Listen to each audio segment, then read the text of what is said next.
Bonjour à tous, j'espère que vous allez bien. Aujourd'hui, on est le 22 octobre. Alors, je n'ai pas trop suivi ce qui s'est passé sur les marchés depuis 2 jours. Par contre, j'ai quand même réussi à voir un truc, c'est que Nvidia avait tout pété à la hausse et qu'elle s'approchait dangereusement d'Apple pour devenir la plus grosse capitalisation boursière mondiale. C'est génial, donc rien d'autre à dire de plus. Bon, on va pas se mentir, si on regarde les revenus, les chiffres d'affaires et les bénéfices, Apple reste clairement plus grosse que Nvidia. Alors oui, je sais, quand on investit dans Nvidia, c'est pour parier que l'IA va continuer de cartonner pour les années à venir. Que dis-je? Les siècles à venir. Et j'ai presque envie d'ajouter Amen. Nous nous retrouvons donc dans une situation dans laquelle on ne peut pas se mentir. Nvidia est tout de même cher, très cher, en termes de valorisation instantanée. Mais si on se projette dans le futur et que l'on part du principe que tout le monde va continuer d'investir massivement dans l'intelligence artificielle de la sorte, eh ben la valorisation se justifie amplement et j'ai envie de dire pleinement. Reste donc à voir jusqu'à quand les sociétés vont investir comme des malades pour être up-to-date sur l'IA et quand c'est que ces investissements seront vraiment rentables. D'ailleurs, seront-ils rentables un jour? Alors pour ceux qui ont vécu la bulle Internet des années 2000, dont j'ai l'immense joie de faire partie, ils vont certainement se dire que les arbres ne peuvent pas monter au ciel et que ça va forcément mal se finir parce que l'intelligence artificielle est une forme de bulle et qu'une bulle, ça va forcément nous péter à la figure un jour. Le seul problème, c'est que quand on avance la théorie de la bulle de l'intelligence artificielle, on nous répond systématiquement « Ouais, mais non, tu comprends, parce que cette fois, c'est complètement différent. » Alors différent, je sais pas. Ce que je sais, moi, c'est qu'en général, on nous dit aussi que les mots les plus dangereux en bourse et en finance, c'est cette fois, c'est différent. Et en général, ça finit dans le mur et on se dit ah ben non, finalement, c'était pas si différent que ça. C'est donc ma petite réflexion de cette semaine. Pendant que j'étais en train de marcher dans les rues de Londres, je me suis mis à réfléchir un peu plus et à essayer de faire des comparaisons entre l'intelligence artificielle d'aujourd'hui et l'arrivée d'Internet hier. Alors la première chose qu'on sait, c'est que le nombre d'utilisateurs de l'intelligence artificielle générative augmente plus vite que le nombre d'utilisateurs d'Internet à la fin des années 90. Petite parenthèse pour ceux qui ne savent pas ce que c'est l'intelligence artificielle générative, c'est un sous-domaine de l'IA qui se concentre sur la création de contenu original à partir de données existantes. En gros, ChatGPT. Je lui demande de me créer un scénario pour faire une vidéo sur l'IA et la comparaison avec la bulle Internet des années 90, et bam, en 3 secondes, c'est fait. Mal fait, mais c'est fait quand même. Donc aujourd'hui, le nombre d'utilisateurs de l'intelligence artificielle générative augmente plus vite que le nombre d'utilisateurs d'Internet à la fin des années 90. Sauf que la comparaison, si on décide de la faire, n'a absolument aucun sens. Déjà, si on se pose la question, qu'est-ce qu'il fallait pour accéder à Internet en l'an 2000? Déjà, il fallait un PC, il fallait payer un accès à Internet.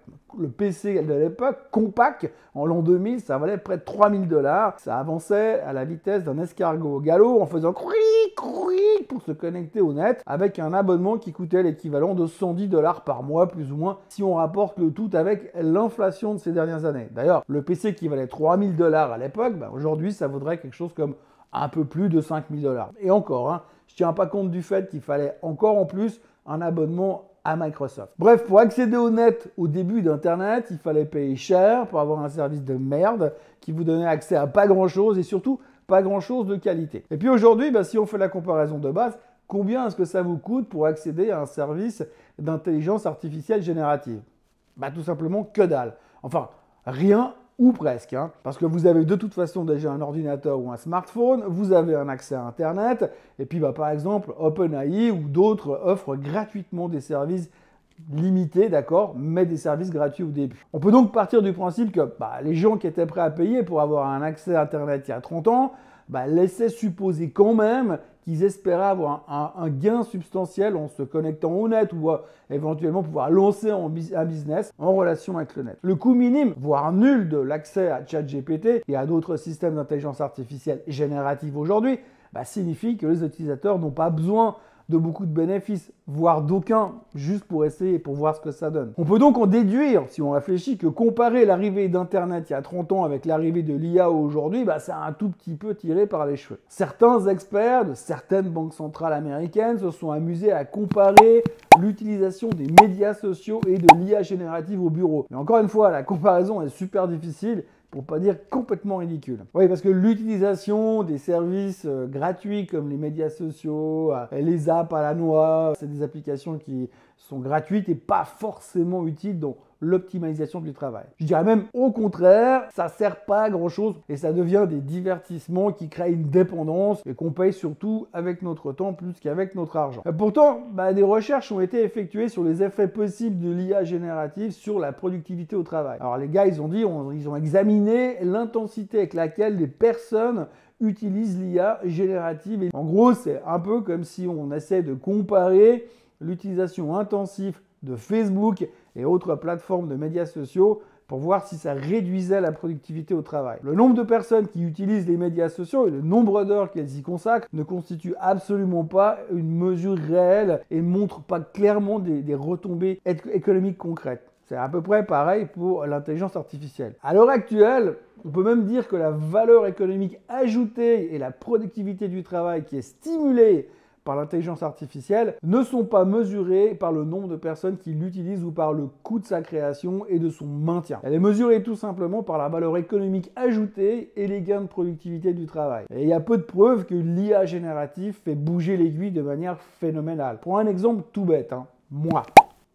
J'ai testé le principe. Une partie de la vidéo des crashs que j'ai publiée cette semaine, elle a été créée avec l'aide de l'intelligence artificielle. La trame du scénario en tous les cas. L'IA m'a donné un énorme coup de main, c'est indéniable, mais pour écrire le scénario. Mais il faut savoir que pour écrire un scénario, tourner une vidéo, la monter et la publier, je mets en général entre 3 et 4 heures selon la complexité du sujet. Alors qu'en utilisant l'IA et en devant réécrire la moitié du scénario parce que ChatGPT a un humour pathétique et parce que ses émotions sont absolument fake, plus le fait de devoir tourner la vidéo et de la monter quand même, ça me prend 3-4 heures aussi. Donc en gros, exactement la même chose et je ne gagne pas un centime de plus à la fin du mois. Alors si l'IA générative doit être rentable en termes de productivité du travail, elle doit aussi générer suffisamment de revenus pour justifier son coût. Dans le cas présent, mon abonnement à ChatGPT me coûte 20 balles par mois, mais me rapporte pour l'instant rien du tout.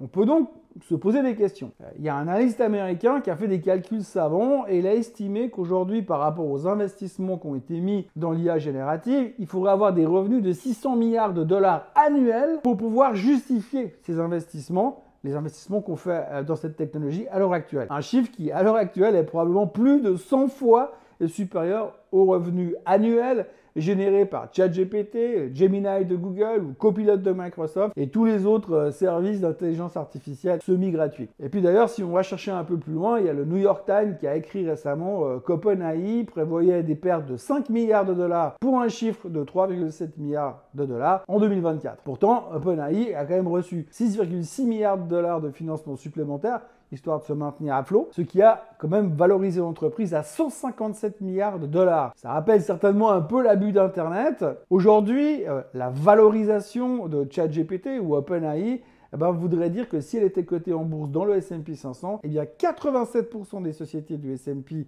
500 seraient derrière ChatGPT et OpenAI. Donc vous voyez que le montant est absolument ahurissant. Alors tout ça rappelle fortement la bulle Internet. Mais il y a des gars comme Jim Covello de chez Goldman Sachs, et Ken Griffin de chez Citadel ou encore Yardeni qui préviennent tous que le jour où la bulle de l'IA pète, ça pourrait être encore pire. Pour autant que ce soit une bulle, bien sûr. Alors pour aller plus loin et se faire une vraie idée, on pourrait comparer la bulle de l'IA avec celle d'Internet en examinant les revenus de l'an 2000, le pic de la bulle Internet, et en comparant avec les revenus de l'IA générative pour 2024. C'est assez simple et ça donne une bonne idée. Alors une étude estime que 134 millions de PC ont été vendus en l'an 2000 à 5 000 $ par ordinateur, ce qui représente plus ou moins 684 milliards de dollars de recettes. Le nombre d'internautes dans les années 2000 était d'environ 361 millions, ce qui veut dire à 110 $ par mois d'abonnement Internet, ce qui équivaut à 850 milliards de dollars de recettes, tout ça ajusté à l'inflation. Le e-commerce a également généré des revenus en l'an 2000. Déjà, en 2001, on estimait que l'e-commerce représentait toujours, en ajustant avec l'inflation, des revenus de 500 milliards de dollars. On peut donc estimer à la louche qu'en l'an 2000, les revenus d'Internet mis bout à bout étaient de 1500 milliards, et ça c'est pour être conservateur. Et à ce moment, la bulle n'avait pas éclaté. Alors aujourd'hui, l'IA générative génère environ 10 milliards de revenus. Autant vous dire que si un jour on se rend compte que les investissements massifs dans ce secteur ne rapporte pas assez à terme, il va y avoir un trou qu'il va falloir combler. Et ça pourrait faire très mal, voire très très mal. Alors pour conclure cette réflexion du matin après ma promenade dans Hyde Park, eh bien on va dire que l'IA est fascinante, pleine de promesses et indéniablement en pleine croissance. Par contre, si l'histoire nous a bien appris une chose, c'est qu'il ne faut jamais ignorer les fondamentaux. En tant qu'investisseur, se laisser emporter par l'euphorie sans évaluer le rapport coût-bénéfice peut nous mener assez rapidement droit dans le mur. Que ce soit l'IA d'aujourd'hui ou Internet hier, les arbres ne montent jamais au ciel, en théorie, et les marchés finissent toujours par revenir à la réalité. Donc la question reste, est-ce que cette fois c'est vraiment différent, ou est-ce qu'on se raconte simplement une nouvelle version d'une histoire déjà entendue? Seul le temps nous le dira. D'ici là, restez prudents, gardez vos pieds sur terre, et comme toujours, méfiez-vous de l'excès d'optimisme, et c'est un boule comme moi qui le dit. Merci de m'avoir écouté, et à très bientôt pour de nouvelles réflexions dans le monde merveilleux de la finance, qui n'a jamais à nous surprendre. En tout cas, à bientôt pour de nouvelles vidéos. Ah oui, je tiens encore à préciser que la conclusion de cette vidéo, celle qui commence par « pour conclure », a été écrite intégralement par ChatGPT. Voilà, bonne journée à tous. N'oubliez pas de vous abonner à la chaîne Swissquote en français, de liker cette vidéo et on se retrouve très bientôt pour une autre vidéo sur un autre sujet. Mais en tous les cas, on se retrouve de toute façon samedi pour un nouveau Swiss Bliss parce que je serai revenu de Londres. Allez, bonne journée à tous et à tout bientôt. Bye bye.